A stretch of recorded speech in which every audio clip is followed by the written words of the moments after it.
சத்தியம் பார்க்கணும் அல்லவா என்னுடைய மனைவி உமா மகேஸ்வரி பார்க்கணும்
அனுதினமும் எனது ஐயருக்கு நான் பாத பூஜை செய்வது வழக்கம். அவருடைய நல்லாசி பெறுவது வழக்கம். நேரமாகிவிட்டது, சென்று ஐயரை பார்க்க வேண்டும், அவருக்கு பூஜை தொடங்க வேண்டும். வருகிறேன். சுவாமி சுவாமி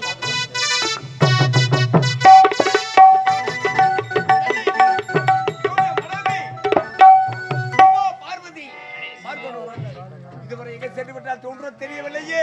இருந்தாலும் சற்று நேரம் நான் அமரக்கூடிய செம்மாசனத்தை அமர்ந்து இருக்கலாம்.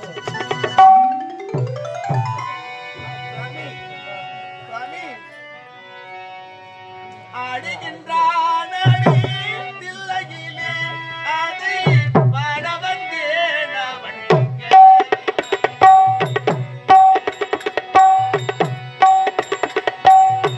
ஆடுகின்றான் தில்லையிலே அதை பாட வந்தேன் அவள் எல்லையிலே.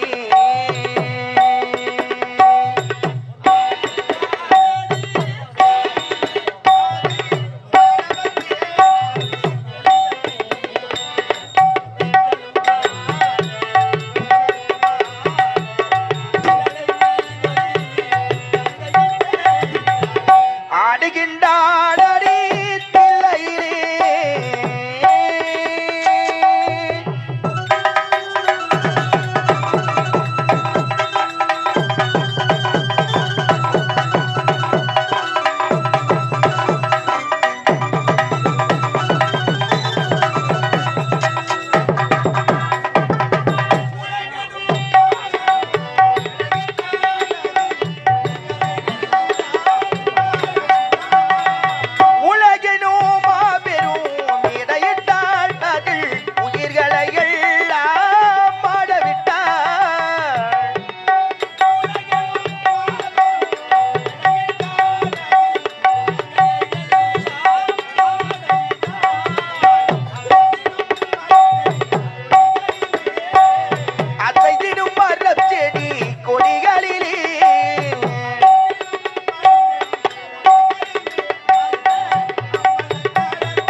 தந்தையும் தாயும் போல் அவன் இருப்பான் ஒரு தந்தையும் தாயும் அவனுக்கில்லை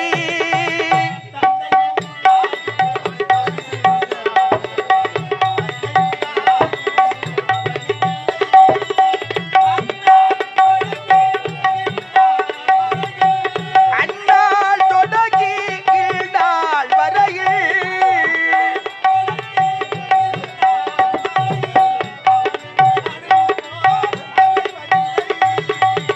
ஆடுகின்றானடி தில்லையிலே அது பாடவத்தீனவள் எல்லையிலே திங்களுமாட சூளமுமாட திருச்சடை மீதொரு கங்கையுமாட ஆடுகின்றானடி தில்லையிலே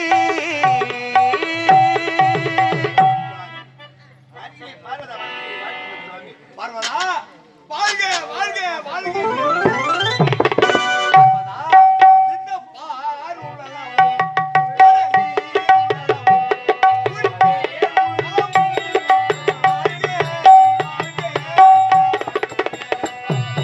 பாருள்ளளவும் கடல் நீர் உள்ளளவும் உந்தன் பேர் உள்ளளவும் வாழ்கே வாழ்கே வாழ்கே இந்த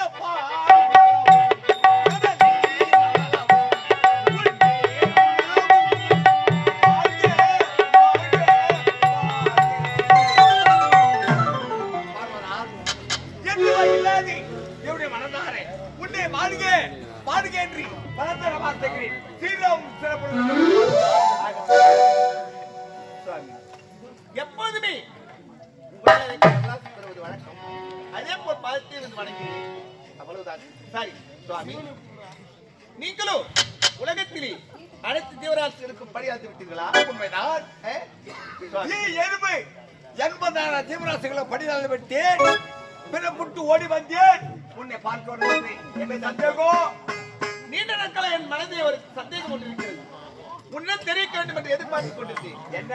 ஆமாம், அதை தெரிவிக்கலாமா? என்ன பார்வதா, என்ன உன் மனதில் குறை? அதை சொல்.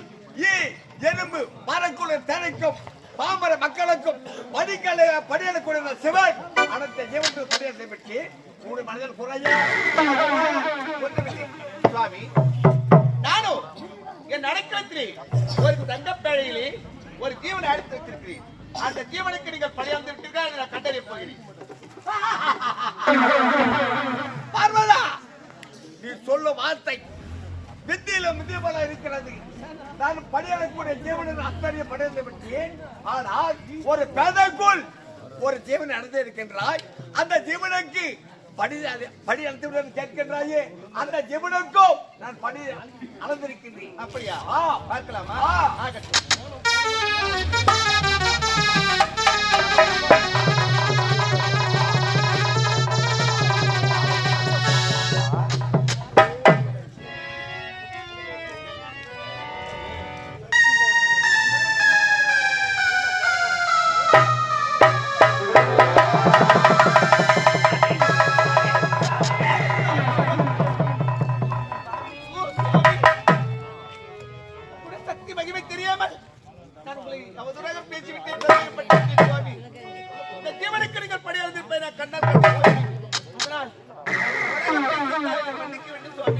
பார்வதா இதுதான் பெண் புத்தி பெண் புத்தி ஒரு பாருங்கள் தேவனத்தில் பணியாளக்கூடிய இந்த கர்த்தர் அந்த பேதைக்குள்ள இருக்கக்கூடிய ஜீவனுக்கு பணியாளக்க விளங்கி என்று சோதித்து விட்டார்.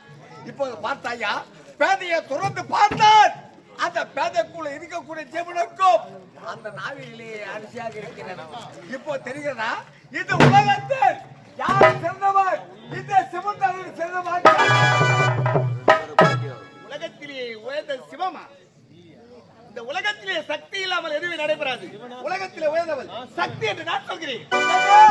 உலகத்தில் உயர்ந்தவர் இந்த சக்தியா? இந்த சிவன் இல்லை என்றால் இந்த சக்தி இல்லை. இந்த சிவம் இல்லை. இந்த சிவன் இல்லை என்றால் சக்தி இல்லை. இந்த சக்தி இல்லை என்றால் சிவம் இல்லை சுவாமி. ஏன்? உன்னை படைத்தவன் நான், உலகத்தை படைத்தவன் நான். அப்படி இருக்கும்போது உனக்கு என்ன சக்தி இருக்கிறது, என்ன மகிமை இருக்கிறது? ஆனால் உலகத்தை படைத்தவன் நான் தான். ஆனால் உயர்ந்தவன் சக்தி தான் என்று நான் கூறுகிறேன். படைத்தவன் நீ படைக்கவில்லை என்றால் இந்த சிவன் உனக்கென்றாய். யார் பார்வதா அனைத்து உயிர்களை பறித்துக் கொள்ளும் அன்பே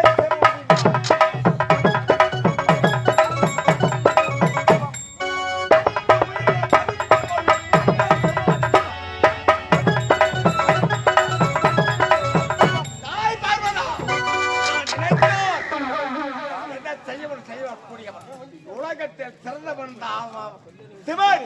இந்த சிவன் இல்லை என்றால் இந்த சக்திக்கு அப்படியா? சரி சுவாமி, இத பாருங்கள். அது ஒரு ஆலவட்சம் தெரிகிறது. அந்த ஆலவட்சத்தில் ஒரு வெட்பரா அமர்ந்திருக்கிறது. அந்த வெட்பராவிற்கு சக்தியை நான் எடுத்துக் கொள்கிறேன்.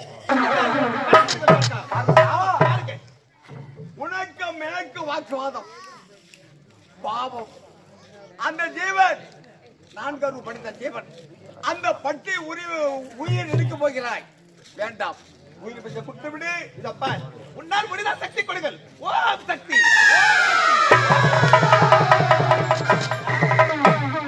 முடிந்தால் சக்தி கொடுங்கள். பறக்கட்டும். பார்வதா, உனக்கு எனக்கு வாக்குவாதம். ஆனால் இருந்தாலும் அந்த பறவை அது என்ன செய்தது? அதுக்கு உயிர் பிடிக்க கொடு. அவ்வளவுதானே? உங்களால் முடியாது. இத பாருங்கள். ஓம் சக்தி. ஓம் சக்தி. என்னால் சக்தியை கொடுத்ததால் அந்த சக்தி வெண்புறா பறக்கிறது. சுவாமி அப்படி இருக்கு.